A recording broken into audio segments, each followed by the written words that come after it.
দিন পরে সমুদ্রের পাড়ে এসেছি।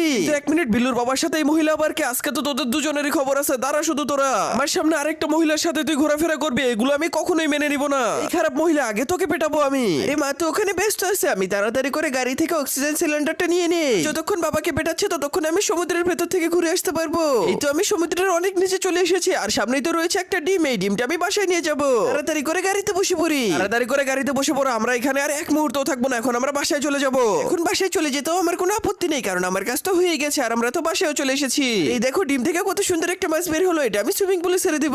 মাছটার মনে হয় ক্ষুধা লেগেছে। আমি তাড়াতাড়ি করে এই মাংসের টুকরোটা ব্লেন্ডার করে নেই। এখন এই ব্লেন্ডার করা মাংসগুলো মাছকে দিয়ে দেই। আরে বাপরে, ছোট মাছটা কত বড় একটা জলপরি হয়ে গেল। ও তো আমার বন্ধু হয়েছে।